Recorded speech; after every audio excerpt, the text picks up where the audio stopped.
ends up in A, which is the 5, and it just goes back and repeats. How simple can you get? So follow this along again.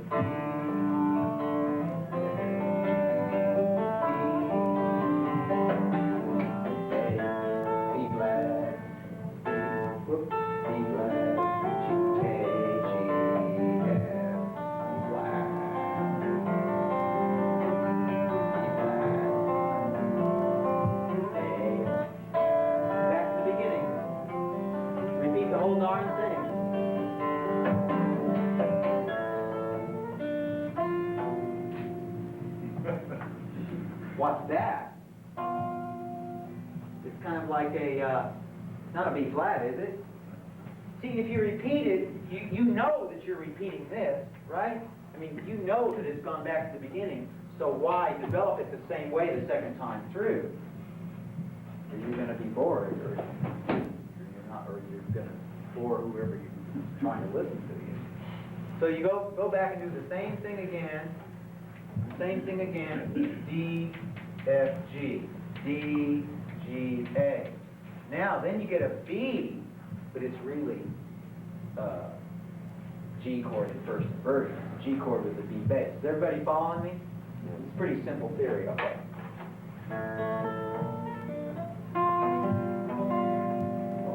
It's like a first inversion with a 7 in it. Let's call it a G with a B bass, a G7 with a B bass, okay?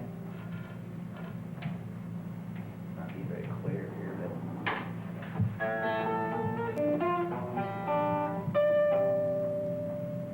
that would be a C chord and then a D. So there's a little harmonic development on the first repeat of the first section.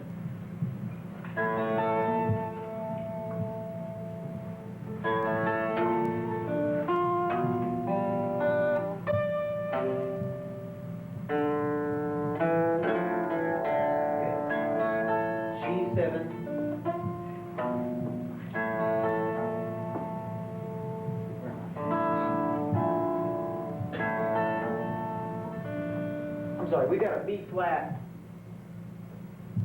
first, and then a G7.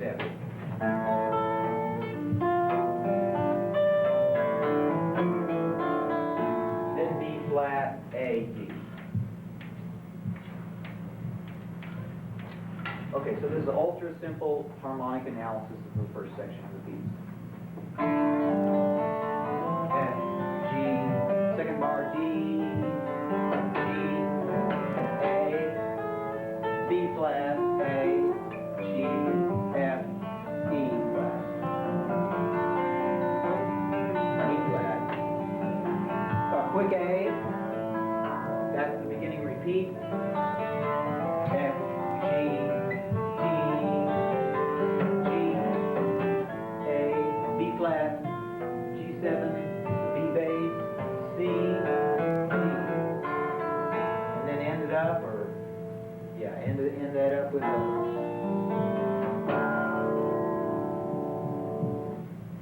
So that's how that develops. It's just... But it works. Did you just write that with the guitar in your hands? I think so. I think I write almost everything on guitar with the guitar in my hands. And most of my pieces are fairly simple like that. And by the time that I've composed them, I've already learned the tune. So it works to my advantage that way.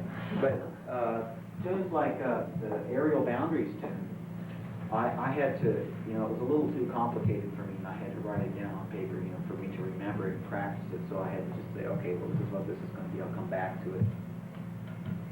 But composing on the guitar is pretty, it can be pretty nerve-wracking. I mean, literally nerve-wracking if you write on the instrument.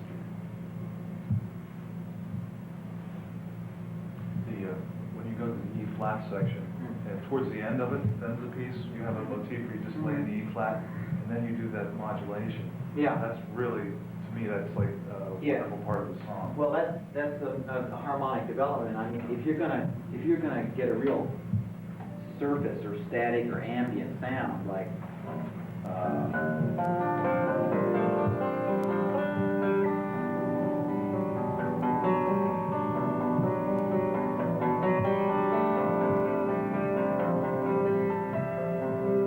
sort of goes into an E minor, whereas before you've always been in D modal, sort of a la la la la la la la la. What's that, Dorian? Dorian, Yeah, sort of a D Dorian mode, and which is one flat, I would think. No flats, no sharps or flats. D Dorian. D to D on the white keys is D Dorian. Okay, so when you go to E minor,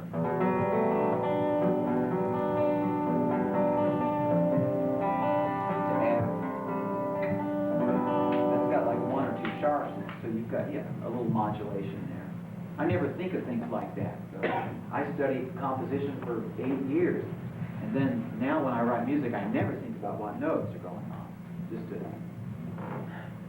say that I practice what I preach, you do have to kind of forget, or at least I do have to forget about music theory when I'm, and the times when I think about music theory is when I come back and someone asks me a question of it. Oh yeah, I did that there and then. But it's a series of choices that I make intuitively according to what my ear hears. If I were to sit down and analyze it all, that would be good. But when you make the real artistic decisions, I think you kind of have to let that aside and say, well, this may be good to look at it on paper, but when people appreciate music, they aren't reading something on paper, are they? Noticed you used a bit of imitation in the development. I'm not familiar with all of your music. Is that a big part of your composition? I think well, that's a very good question. I try to make each new piece of music a different approach, and that keeps it fresh. There's lots of stuff that I imitate. Yeah, I'm sure that works its way in. But if you take the more intuitive approach, I think that your music will grow gradually. And I find that one piece is like another one, and then that piece is similar to this one, and that piece is similar to this one. But by the time you get to this one, it's so far different than that one that you can feel good about not repeating yourself. So it's more of an evolution thing. Let me play you, that was something early on in very early on, I think,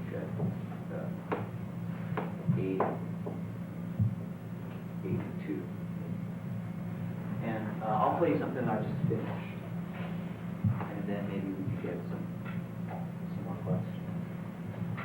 But first, what was yours? I was asking Lee what music you study for form. He explained something. For form? Or at least you could contribute. Well, I'd say the song form pretty much is like in my guitar music and my songs, of course. There's usually verses and choruses and repeats of sections, so it's usually A, B, A, or A, B, A, C, A, or anything. But there are some that I think are fairly free form. Let me play you one song like that.